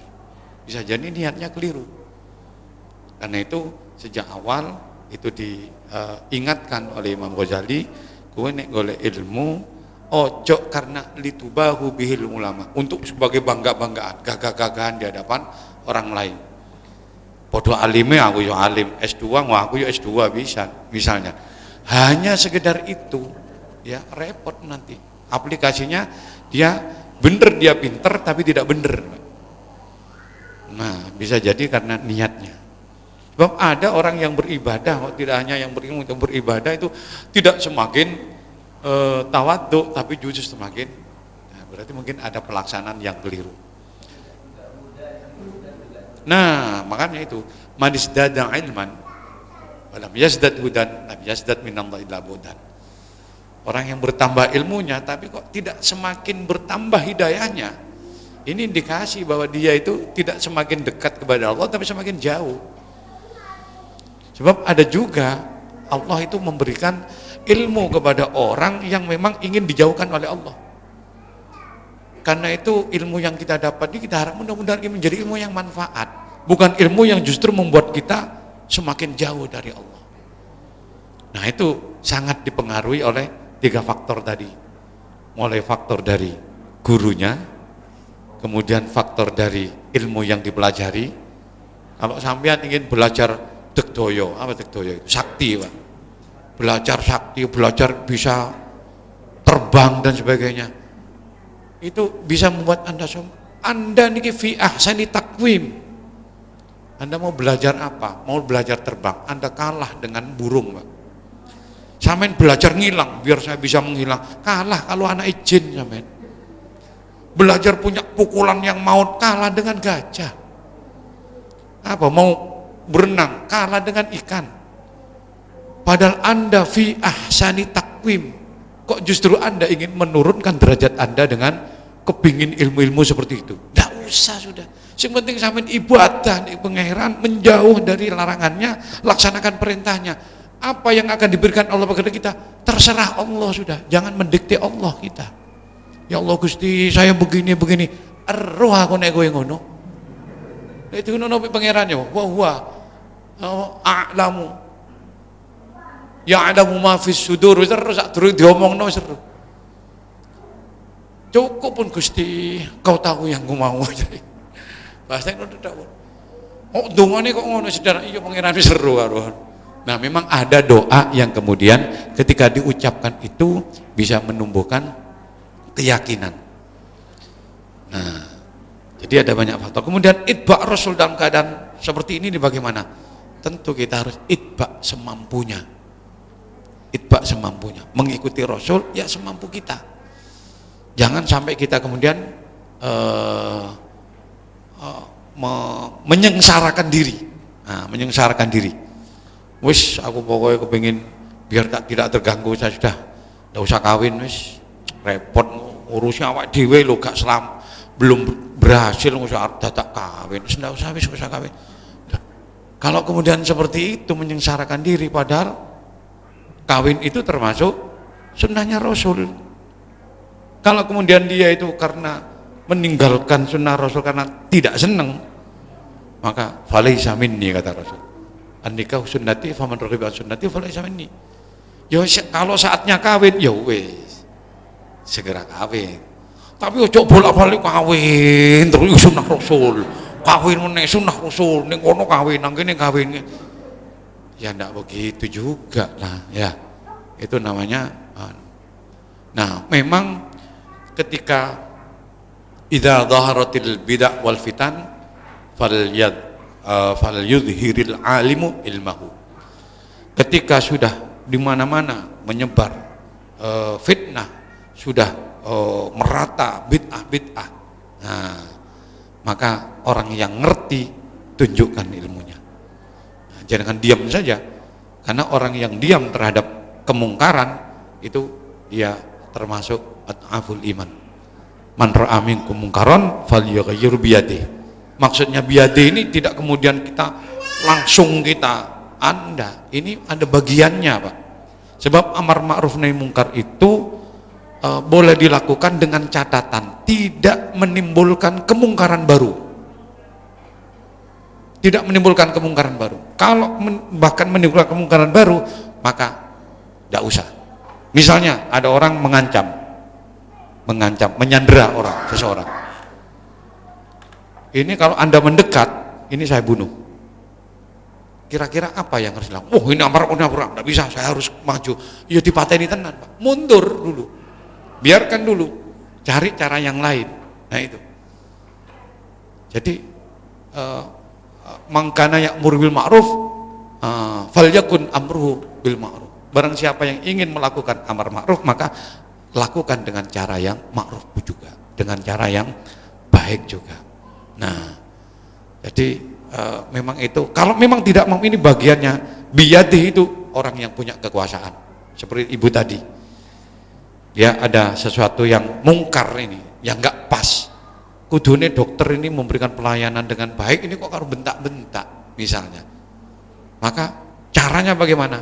Kalau diingatkan langsung bisa terjadi gesekan melalui cara orang yang punya iyat, punya kekuasaan. Siapa itu? Direkturnya. Nah, kalau ada kemungkaran seperti itu, laporkan kepada yang berwajib. Pak, ini begini. Nah, fa illam yastati fa bilisani. Nah, kalau kemudian itu tidak mampu misalnya, ya melalui itu bagiannya ulama, bagian diomongi, Mas, bojok ngono ra Mas. Maksudnya kalau ada kemungkaran misalnya bisa diambil tindakan, dan yang boleh mengambil tindakan kan polisi. Lakukan tindakan. Tapi kalau tidak mampu mengambil tindakan akan berdampak bahaya, ya diomongi, Mas, jangan lakukan itu. Kalau enggak, ya sudah, gimana? Kalau dia tidak bisa, tidak mampu dengan itu, fal yughayyiru mar aminkum karon fal yughayyiru biyadihi fa illam yastati fa bilisani fa illam yastati fa biqalbihi. Nah, kita ingkar sudah. Itu sudah ukuran yang paling minim bahwa ad'aful iman. Jadi tidak semua orang kemudian bisa melakukan amar ma'ruf nahi mungkar bil yad, dengan action. Tidak semuanya langsung bisa seperti itu. Melihat dulu dampaknya. Lek tambah nemen, ini bahaya. Ada orang mabuk, orangnya tinggi besar, Anda kecil, kemudian mau diingatkan, Mas, jangan mabuk, sampai ditempeling, bisa diajar lebih parah sampai nanti. Maka caranya bagaimana? Ya sudah, kalau nggak berani, ya sudah, ingkar dalam hati, sayang, wong iki gede tapi kok mabukan, mbah mani. Oh, jangan kemudian memaksakan diri, bisa, biar sudah, sementing saya niati amar nahi mungkar, walaupun beresiko pada saya, itu tidak bisa, tidak boleh. Itu namanya ilqa ila tahlukah, menjatuhkan diri pada kehancuran. Jadi itu yang bisa saya sampaikan. Mudah-mudahan ya dengan segala keterbatasan saya, mudah-mudahan Allah memberikan hidayah bagi kita semuanya. Ya. Baik, cukup. Ya, saya kira ini sudah cukup, lebih dari 60 menit ini sudah. Dari saya kurang lebihnya mohon maaf. Wallahu a'lam bishawab. Assalamualaikum warahmatullahi wabarakatuh.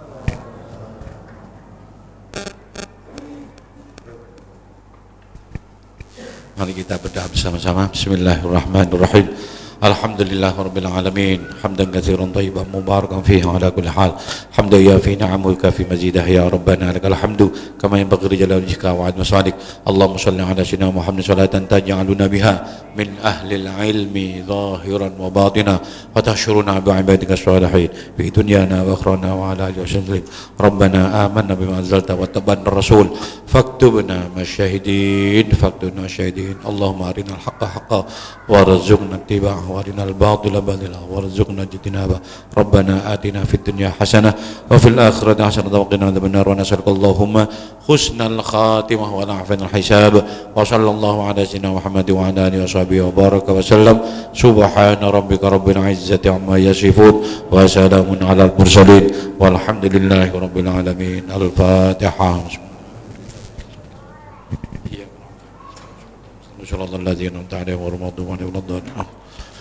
Sekali lagi dari saya kurang lebihnya mohon maaf. Wallahu a'lam bishawab. Assalamualaikum warahmatullahi wabarakatuh.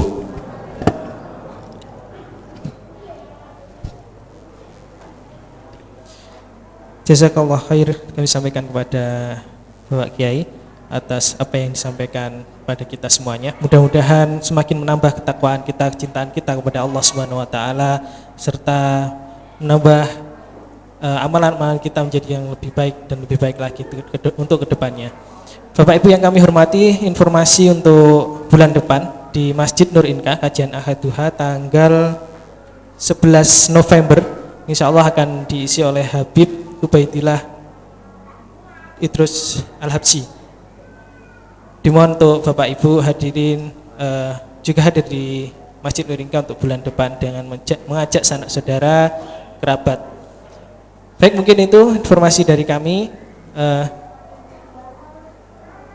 Kita akhiri dengan doa penutup majelis bersama-sama. Subhanakallahumma wa bihamdik asyhadu an la ilaha illa anta astaghfiruka wa atubu ilaik.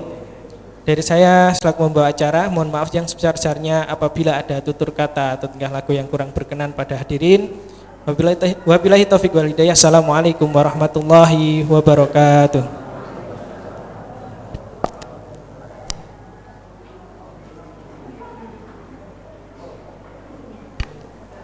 Bapak Ibu yang kami hormati,